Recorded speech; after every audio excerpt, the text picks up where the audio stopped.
जय महाराष्ट्र.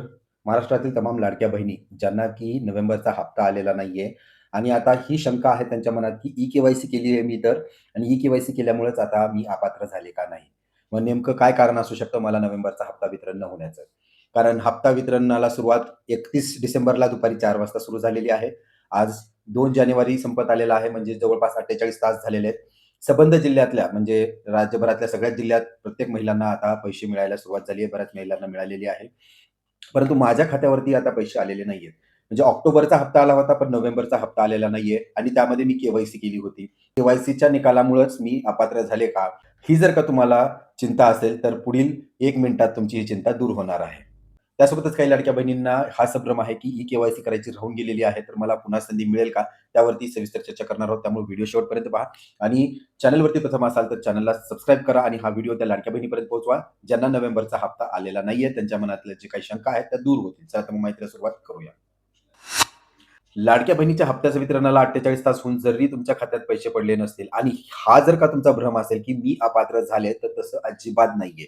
तर त्याचे कारणं काय आहेत ते आधी समजून घेऊया, की ई-के-वाय-सीची प्रक्रिया 31 डिसेंबरपर्यंत चालू होती आणि त्याच्या आधारावरती हा नोव्हेंबरचा हप्ता नाहीये. कारण नोव्हेंबरचा हप्ता हा ऑक्टोबरच्या हप्त्यामध्ये जेवढे पात्र लाभार्थी होते त्यांच्याच संख्येमध्ये हा नोव्हेंबरचा हप्ता आहे. म्हणजेच काय, तर नोव्हेंबर आणि डिसेंबरमध्ये ई-के-वाय-सीची मुदत वाढ देण्यात आली होती. डिसेंबरच्या पहिल्या आठवड्यात निधीची तरतूद करण्यात आलेली आहे. जी-आर काढण्यात आलेला आहे. त्यामुळं डिसेंबरच्या शेवटी किंवा डिसेंबरच्या सुरुवातीला जरी तुम्ही ई-के-वाय-सी केली असेल, तर तुम्ही पात्र यादीत होतात. कारण पात्र यादी ही नोव्हेंबरची पात्र यादी ऑक्टोबरच्या पात्र यादीवरनं काढलेली आहे.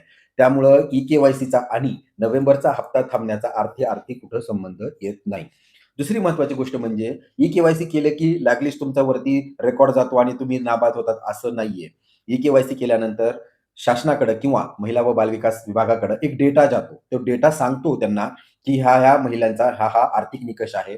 यामध्ये कोणी म्हणजे फोर व्हीलर धारक आहेत का? कोणी सरकारी नोकरदार आहेत का? कुणाचा आय-टी इन्कम टॅक्स रिटर्न आहे का? किंवा पतीचं वार्षिक कौटुंबिक उत्पन्न जे आहे ते 2 लाखापेक्षा जास्त झालेलं आहे का?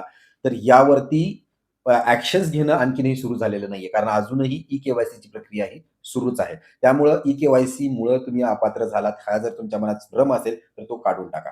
आता दुसरी गोष्ट, अजूनही पैसा का नाही आला? तर याच्या प्रश्नाचं उत्तर आहे, की पैसे वितरण हे सुरू आहे. टप्प्याटप्प्याने पैसे येतायत. त्यामुळं कदाचित कुणाला 2 दिवस, कुणाला 3 दिवस लागू शकतात. त्यामुळे तुमचा विलंब होऊ शकतो. यावेळेस तुम्ही म्हणाल, की प्रत्येक वेळेस माझा टायमावर येतो, यावेळेस उशीर झालाय. असू शकतं, होऊ शकतं. तर तुम्ही प्रतीक्षा करा.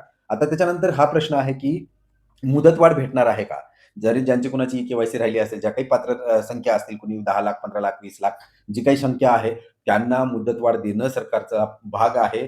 तशा प्रकारची मुदतवाढ होणार आहे. कारण त्याची मागणी, मुदतवाढची मागणी ही सरकार दरबारी केली जात आहे. त्यावरती लवकरात लवकर काय प्रतिक्रिया येतीये महिला व बालविकास मंत्रालय आदिती तटकरेच्या माध्यमातून त्याबद्दल मी तुम्हाला वेळेतच अपडेट करत राहीन. परंतु एक आशा आहे, की आपल्याला ई-के-वाय-सी करण्याची आणखीन एक संधी देण्यात येईल. जर ही नाही जर संधी मिळाली, तर आपल्याला पुन्हा जून-जुलैमध्ये ज्यावेळेस ई-के-वाय-सी सुरू होईल, त्यावेळेसच ई-के-वाय-सी करून घ्यावं लागेल.